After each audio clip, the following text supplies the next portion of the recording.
Andrew Broussard Watercolors. Today I'm going to do a live painting. It's going to be live streamed on Twitch, and then I'm going to upload it at a later date onto YouTube. So there won't be pauses for dry offs. It'll be a little bit of a longer video.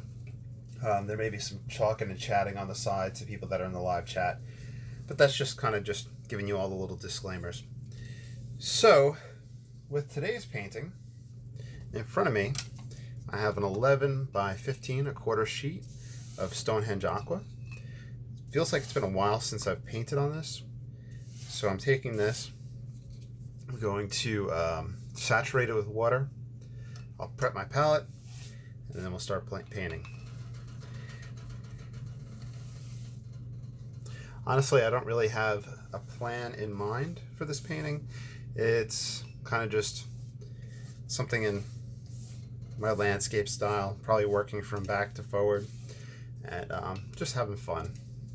I've been doing so many different experiments, and if you follow me on YouTube, you'll see all the different color combinations, all the different things that take place, reviews of different products that, like I said, I just want to kind of relax, have fun, hang out, and paint. My small little Kindle on the side shows me the live stream. I'm just getting that set up. So beyond that, I'm going to get my palette going. Someone had asked about the colors that I had on my palette. I'm going to have to do a new video on that, but I've started to add different colors in different locations and finding different uses for some paints outside of my regular colors. Of all things, vermilion has been making its way onto my palette, but that's been used kind of in the the Zorn palette sense, where I've been mixing vermilion and a raw yellow ochre, a raw sienna yellow ochre, for kind of a flesh tone. I've been playing a lot with the light red oxide. In fact, I really want to do a video of just light red oxide, raw sienna, and ultramarine. I'd use those to kind of make an antique wash over a ink painting, and that was a lot of fun. Let's see, what else do we need out? Put out 2 or 3 more colors, and of course I'll name them as I use them.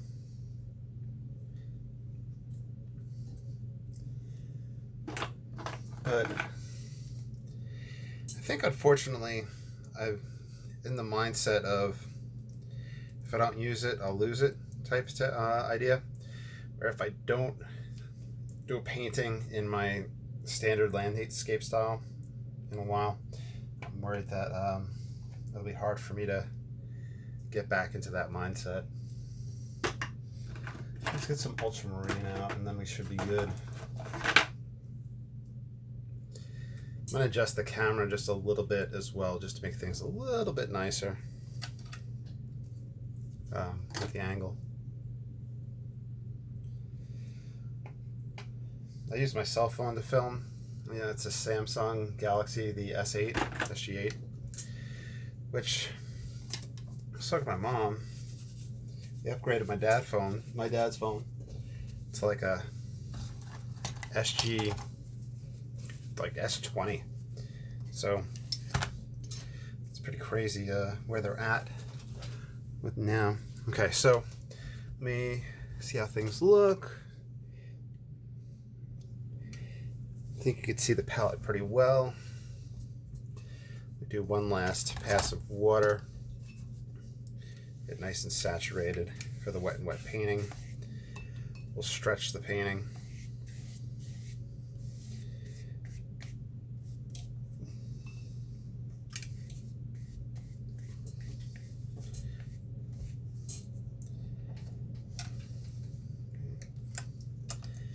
And then I'll probably probably go open the door to let the rest of the cats in the art room. Okay, we're good. We're good. Anybody else coming in? Percy coming in? There you go.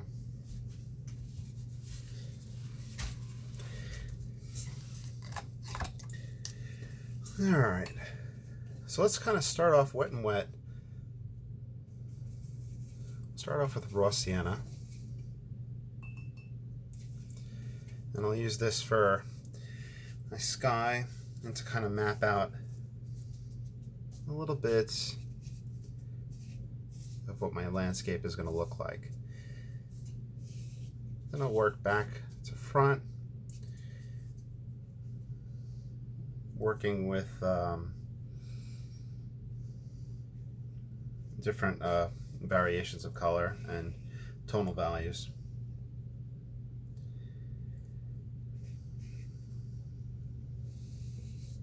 We might do an S-shaped composition, so a simple composition. Always fun.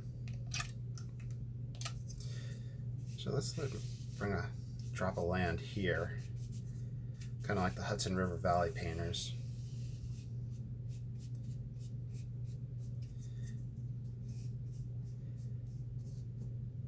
Then we'll have a stream down here, a little river stream type thing that'll extend back. How's that sound? And of course it can be modified as we go along.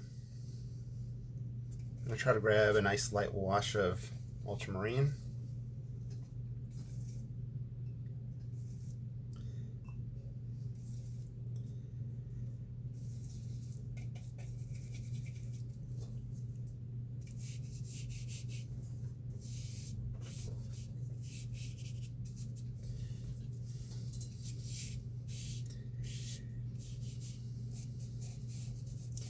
Try not to let brush strokes really show through too much right now. Just being light and kind of tender at the moment as opposed to just going to town. You could take any approach that you want with it. The results will be similar. I just want to have fun. I hope that this video winds up being of some value for y'all. So far raw sienna and ultramarine, putting it in. Now I'm going to work back to front. I usually use my light red oxide and ultramarine for my far distant objects, but I think I'm going to play around with ultramarine and raw sienna. Kind of gives like a nice neutral for it. I gotta make sure I don't go too light. Let's see. At any point I could kind of switch up what I'm doing in this fashion. If these are far distant trees, I can make them nice and small, or I can make them much larger and suddenly push them a lot closer to us.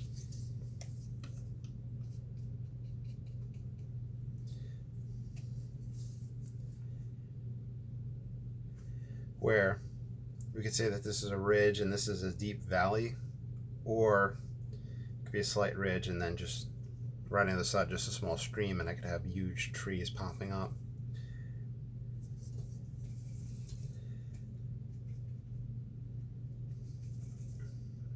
Grab some light red oxide.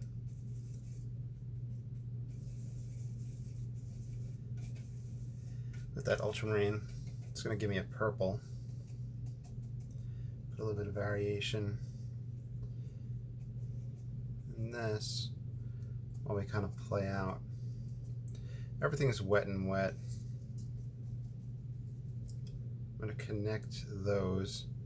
Even though it would end in the distance, I find that having some sort of connection over that distant water just helps everything tie together. Now I do have to be careful increasing the size of these. So if I do that, it's going to push them closer. Here's some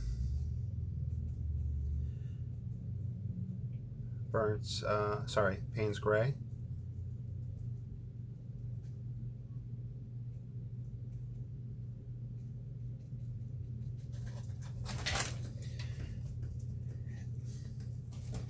Hammy, that was a daring jump.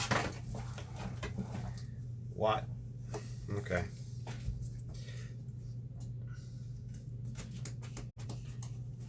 Here's where my closer ridge is going to be.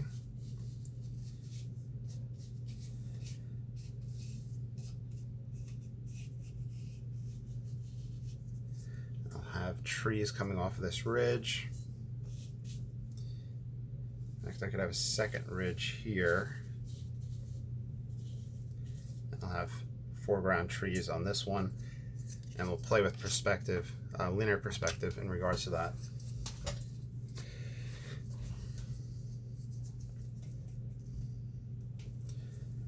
Some raw sienna.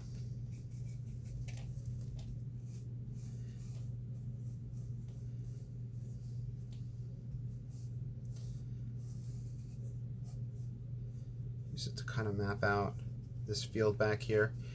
I think I'm going to add little dots and trees along this field to give it that sense of, try to make it seem vast.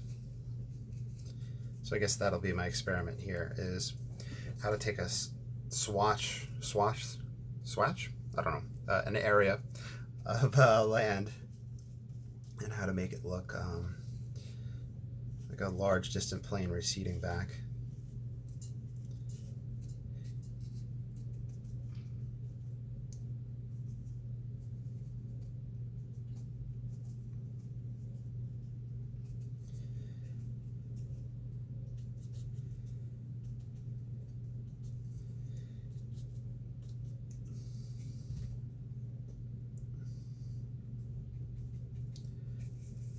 Let's try to get a little bit of green going. A little bit of lemon yellow in this. Unfortunately, I have that raw sienna on there still, so it muted the green that was mixed, which is probably beneficial. And having that little bit of yellow closer, or that yellow mixed in, that might help with that depth aspect.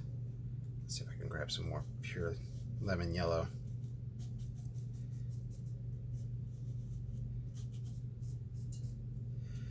Even though this paper, if I was to mat it, it would be here to here. Whenever I'm making up a scene, I like painting to the edge. First of all, you never know exactly where the mat might sit. And second, it just really helps build up the whole imaginary scene for y'all.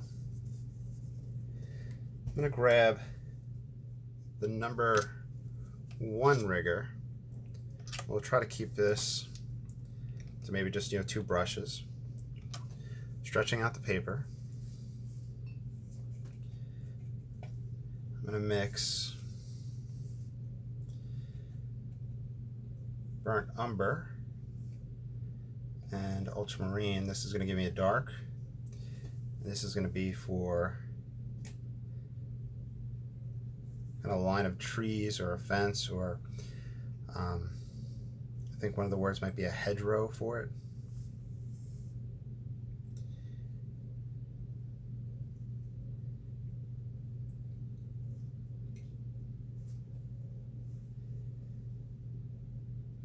I believe linear perspective wise, the farther ones would be smaller. Closer ones would be larger, but they'd have larger gaps between them. They'd seem to blend together in the background, while in the foreground, or whatever's closer, will have more unique attributes. So on this side, if I was to have some kind of dot along, I'm trailing a little bit of fuzz.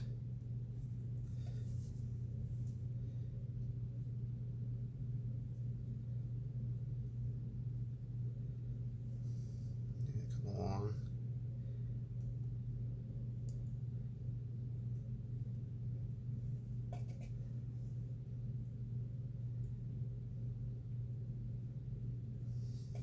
And we're wet and wet, So with this mixture, you have to be careful that you're not having too much water in it. You want more pigment than water. Reason being, you'll start getting that cauliflowering and that weird dispersion taking place, and we're trying to avoid that. Could do some dark lines for shadows. Haven't really established where the light's going to come from, so we'll just say from back here. I'll let it extend some shadow. We'll have a larger object. Shadows.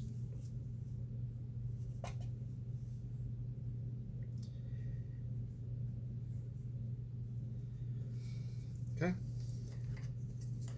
Let's really focus on this foreground area, this ridge.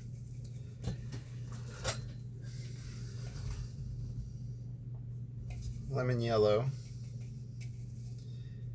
with ultramarine gives me that green. You can use a sap green instead. I'm trying to get this area all wet. We'll mix some Payne's gray in. I'm going to try not to have too much tonal contrast in the foreground. One of my kind of thinkings is that and when I say they, textbooks and painters and artists will say don't put too much detail in the foreground. But I believe, I'm mixing some burnt umber in here, that it's not so much putting too much detail. You could have tons of detail and texture.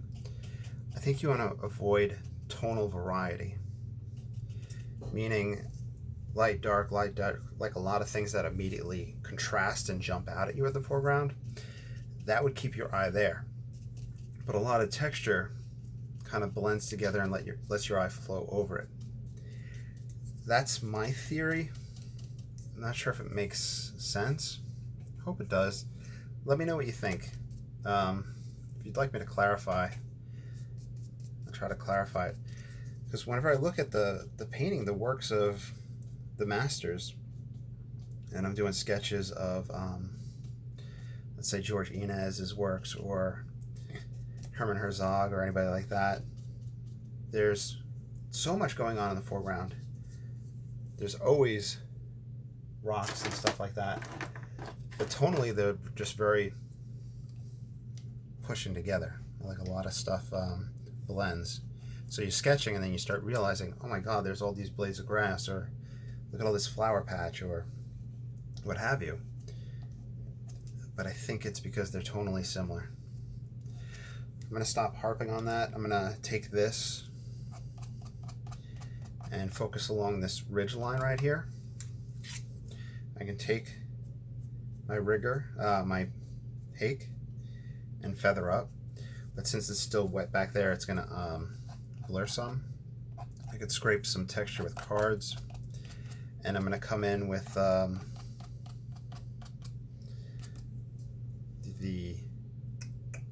rigger for trees. Though, let me do a wash off. I'm going to try to get, we're not too wet back here anymore, and it's kind of a missed opportunity. Whenever you're doing trees, if you go wet and wet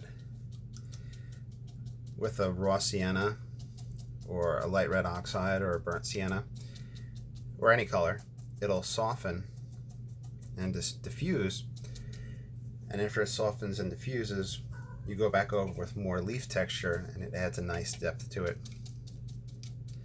Fortunately, that stage I had missed, but like I said, this is kind of just a stream of conscious painting. Let's grab some light red oxide.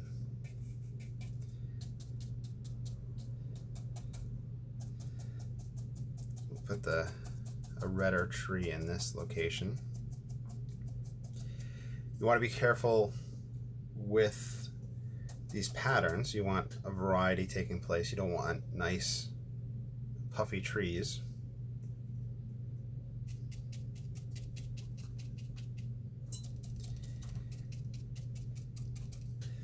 I'm going to grab some phthalo blue, mix it with my burnt umber for a dark.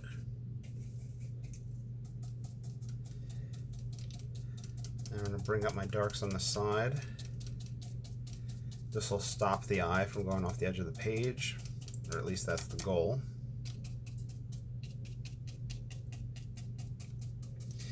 Kind of like a framing device.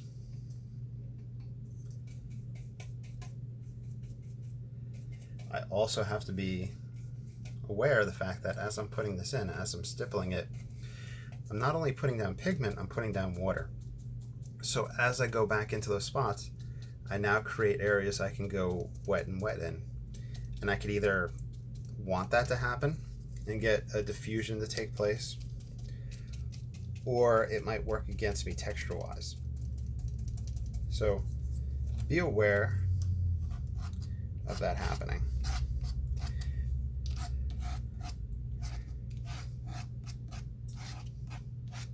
Of course, have fun with scraping.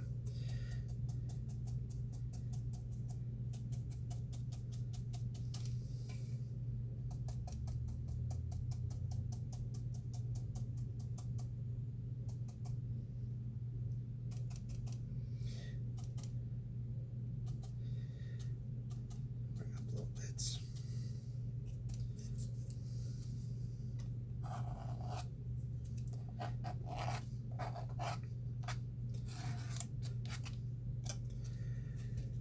One experiment that I really want to try, I want to figure out, whenever I look at master paintings, whether it's oil or watercolor, some of those artists had really thin, fine branches, and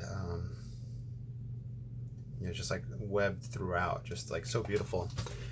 And I've always wondered what type of brush that they did it with. Did they sit there and literally paint every single one of those? Was there some sort of technique that was used to get the illusion of it? I always wonder that.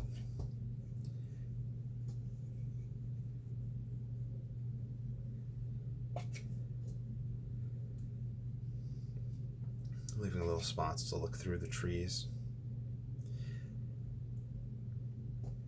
This is a good example of what I was saying earlier, where since we laid down the foliage, we're also laying down water, and you can see a diffusion taking place within those trees. So you can choose to do this when it's dry, or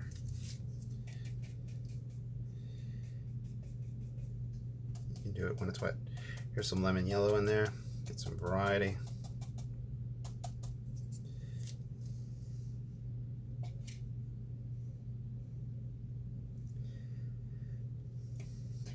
And as per usual, if you ever follow along with any of my painting videos, you are more than welcome to sign your name to that painting. And if somebody offers to buy that painting, you're more than welcome to sell anything that you do whenever you're following one of my tutorials. I want you guys to succeed. Selling a painting feels great, and art supplies are expensive, so I want y'all to have that and experience that. It's really good. And a lot of y'all, when you share your paintings, they're fantastic. You know, you guys are really good. And I encourage everybody to share their work more. We have a lot of awesome Facebook pages, Instagram pages, you know, just different social media where you can share your work, and you'll get a lot of positive feedback. And if you want constructive criticism, there's people out there that can help you and point you in the right direction. So if you're hesitant about sharing your work, please don't be.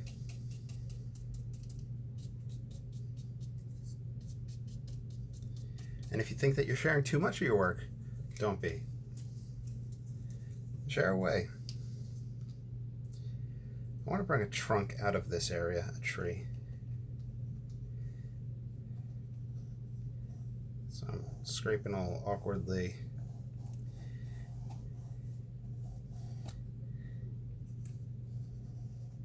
And then I'm going to come over with pigment.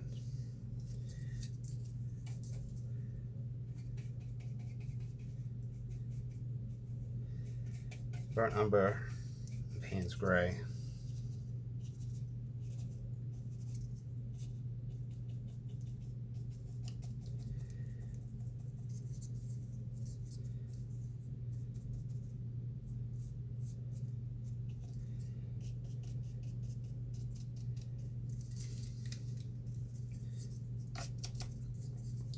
This guy's going to cast quite the shadow, so here's a lot of Payne's gray underneath him. The branches coming off.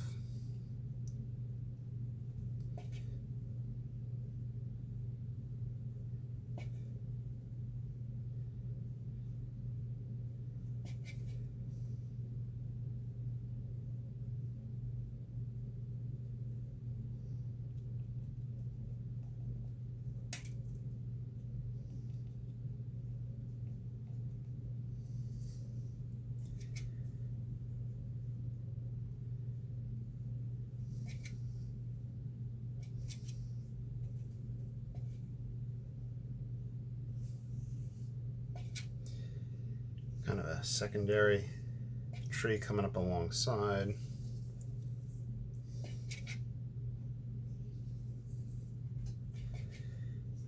And we'll bring that up.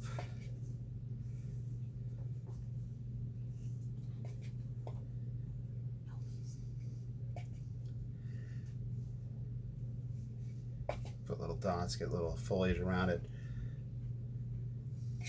I could leave these trees as kind of wintry. I could give them a little foliage hanging from above.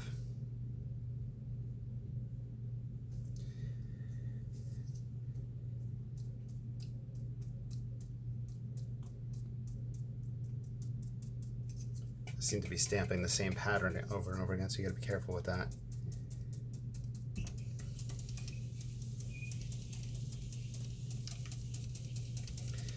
This is, I believe, more pure Payne's gray almost. Then, while we're at it, let's see if we can grab some lemon yellow. Do some flower effects.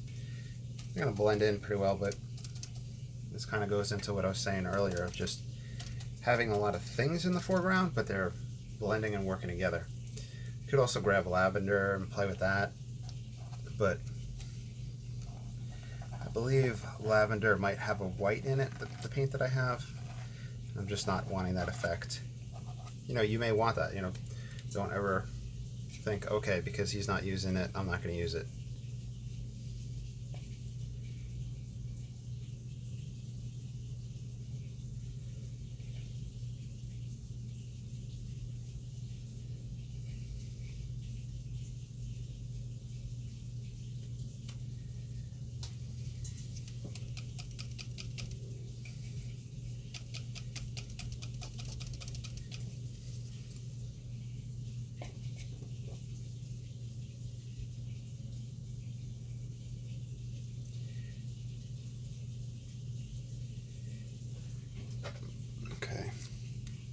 Now, of course, a part of me is thinking, do I want to put somebody there sitting? Do I want to add any other elements? There's some areas that are wet if I wanted to scrape out some more rock patterns.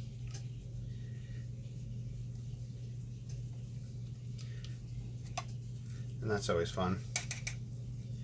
You could always take out some Titan, buff Titan, and putting that down on its side, you can put the illusion of fallen rocks, fallen trees, just darkening that back side, that shadow side of these rocks. You can reuse the rigger on the side for that effect. downward, that's the Chinese brush stroke called the axe effect, the axe brush. If I was to come, let's see if there's a place I can demo it. Yeah, just something coming down like that.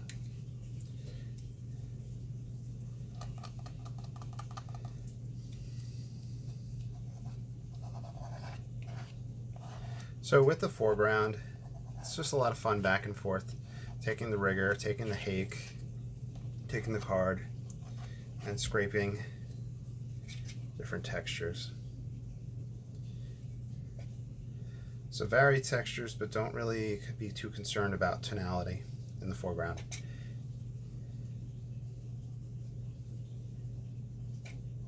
If you don't want the eye to really just stay focused there. With this one, we do have not much of visual interest back in that background. And that's just because I only did that wet and wet. Even these trees were wet and wet, these small little guys. But you can go back in there and do something like that.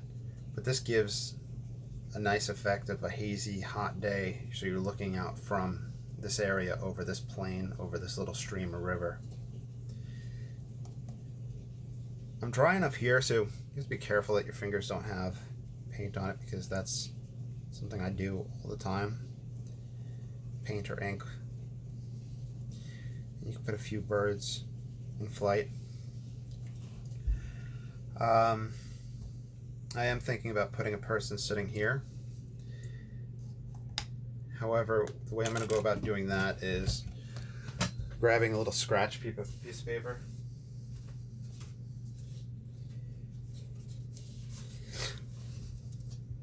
And these areas are wet, so I have to be careful. But I'll do this right here.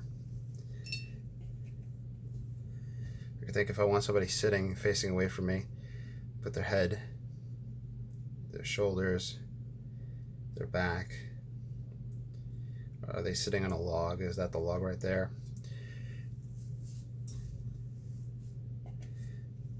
I can take a page from Constable. Take a little trick from him. If you look at Constable paintings, a lot of them, in some place, there'll be a little bit of red. This is vermilion right here. Not true vermilion, just think it's Da Vinci brand vermilion, but I believe it's a mixture. And you could put the back of somebody in red that would stand out, or give them a back shirt that's red and change the hat to black. Turner also had stuff like that in his work, where one spot would have that red drawn to it. So I don't know if they had used vermilion or if they used a cadmium light or cadmium, but you could replace a vermilion with a light cadmium. And the only reason I really know that is the Zorn palette. You could replace, if you don't have vermilion, you can use a light cad. So let me wipe off some space. I'll put somebody sitting along here. I'll see how we're looking. We're a little damp. So I'm going to do a quick dry off. So if you have earphones in, just watch out.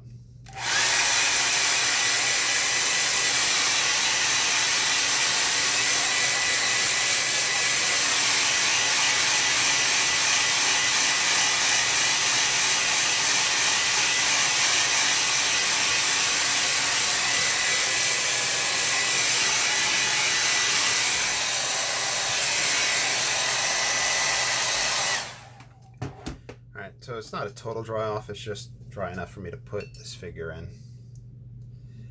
So I have the vermilion. Let's sit them right down here.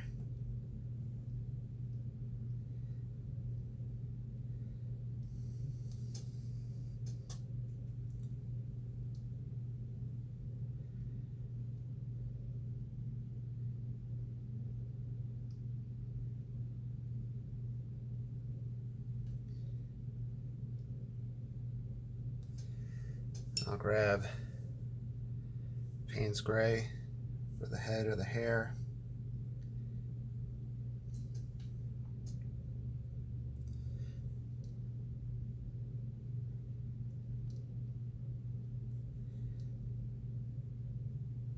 Feed in a little bit for a little bit of variation.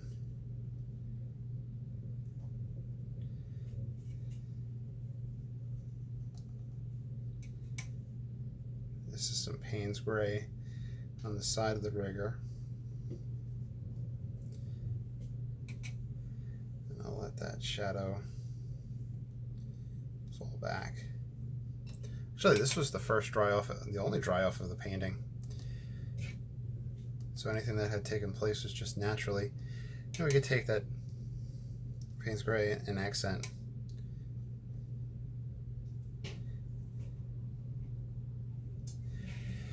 We might even want to take some ultramarine.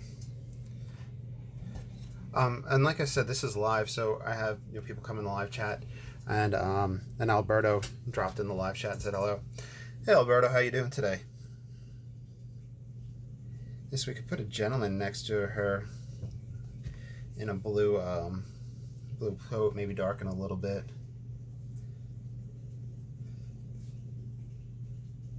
Maybe it's two people out for lunch sitting. Do wider shoulders, changing the variation some. Oh, thank you, I appreciate it. Yeah, this is just kind of an imaginary painting. Lately my paintings have been kind of experimental, so this is kind of my normal style of painting, and I was just kind of getting back to it because I've been doing so many experiments for my YouTube channel, and I appreciate that. I hope it's relaxing. And do you paint at all, Alberto?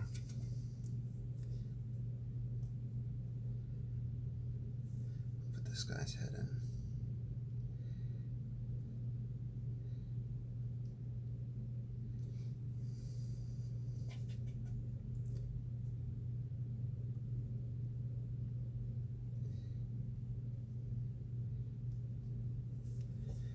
So we have the two people sitting out, looking out over this field on this hot day. They're amongst the trees, so it's cooling off.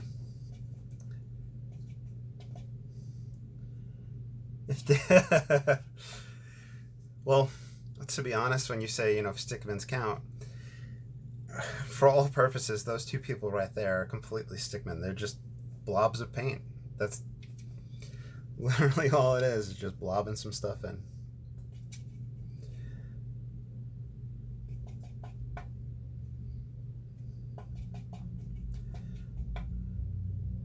I always have a little bit of difficulty adding figures into my paintings. There's this fella, Ian, that posts on, I'm friends with him on Facebook, and he posts in the Facebook pages I'm in. And he has just mastered these blob people. I paint for fun, not for work, though I do sell my paintings. And I have the YouTube channel and I have the Patreon account. So, there's some financial stuff that comes out of my paintings. But I'm a school teacher and I teach math and physics. I'm certified to teach art, but it's pretty hard to find an art teaching job. If somebody has it, they stay in that position for a long time.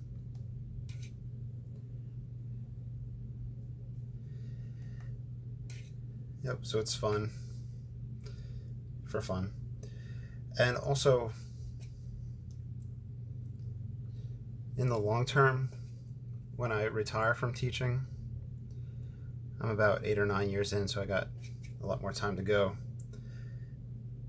Whenever I retire, hopefully, maybe I'll have some sort of established name, just locally at least. I can make a few extra bucks a month and paint more when I'm retired.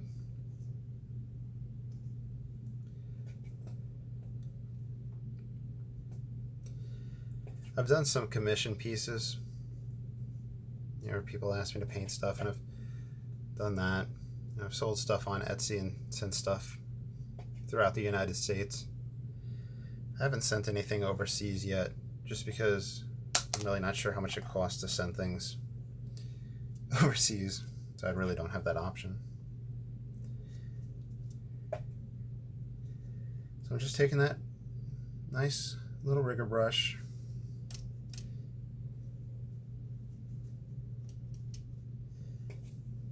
just adding some little accent marks. Essentially the painting is almost done. And for those that wind up following along with this tutorial, you can play around adding these little accents with the rigger. You can use the hake for a texture effect as well.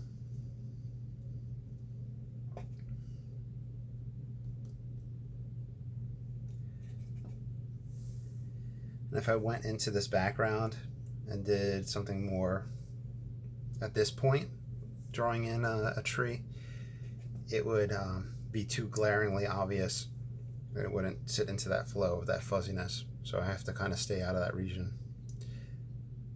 But that's also where, you know, experimentation comes in. You may want to go into those areas and just see how that change would look.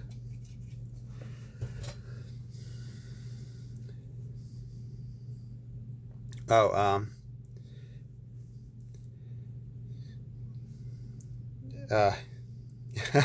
how do math teachers never get sick? Actually, I'm quarantined right now from work. This is my third time being quarantined. I haven't tested positive for COVID yet, but I also coach, and 2 times I've quarantined because of contact with somebody through coaching, and 1 time quarantined because my inclusion teacher, I have special ed students in my class at times, she tested positive, so I was quarantined through that. I usually get sick every year, so I've been very, very careful about the COVID and all that, and fingers crossed. But last year I got strep, I got the stomach bug last year.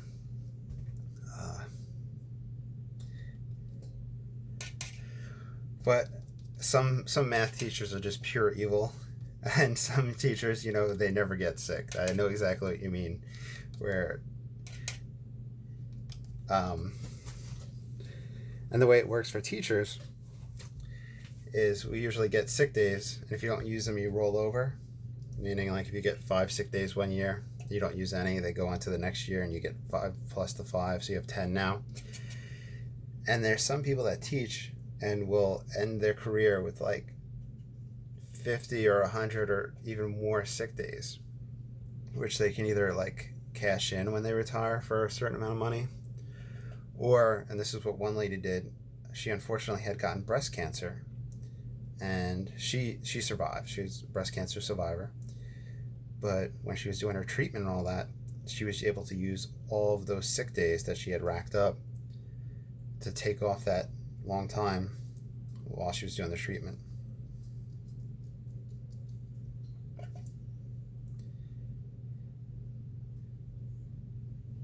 So teaching's rough, but there's a lot of good benefits like that. You know, like we don't get paid a lot, but being able to make it through a cancer treatment without going into debt is a good thing, you know?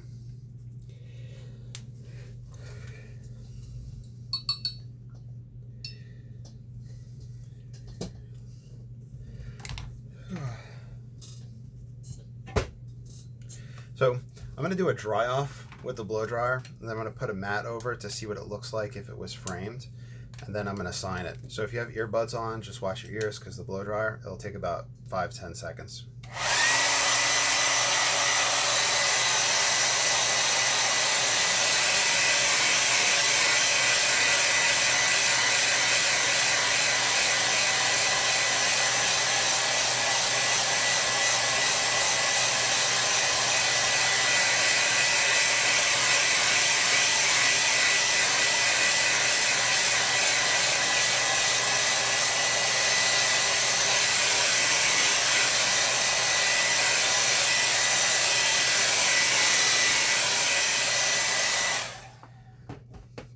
I do have to get my spiel out the way.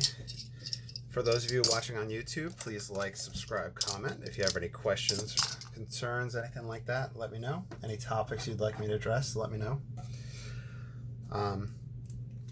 And consider supporting me on Patreon. Okay. How you call in English a class teacher that is assigned to a class and stays through a year?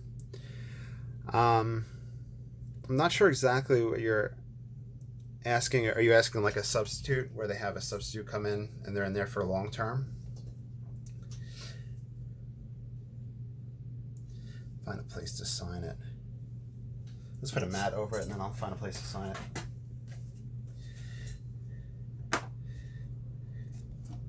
Oh, you might be thinking of like a temporary long-term teacher or a adjunct professor. That's when they have somebody come in from another location for a year, I think. That might be some of the terminology you're thinking of. Let's see, let's go right here. And we'll sign it right down in here. I've been signing with carbon platinum ink, fountain pen ink. It does dry a little soft on these. You could also sign with the micron pens.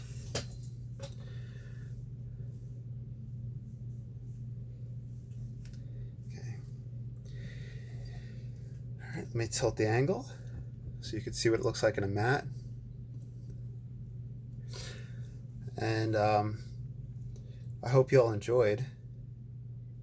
You got any more questions before I go, Alberto? If not, I'm going to sign off, and I'll try to be back on soon. Like I said, I'm quarantined, so I'm going to be filming a lot of paintings, getting a lot of stuff done.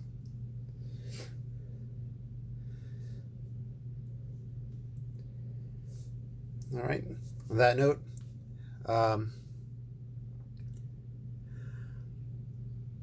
okay, there's an exact teacher assigned to a class that supervises their behavior, etc. That teacher usually teaches normal subjects. Oh, either like a study hall or a paraprofessional. A para, this might be who you're talking about. Because we have that, where we have a normal classroom teacher, but then we have the teacher that comes in. A dean or a disciplinarian. That's another English term. Either a dean, disciplinarian. They might have somebody who is a behavioral specialist. I'm from Louisiana. I'm down in down south Louisiana. What other terms might we have? That's all the English terms I can think of for that position.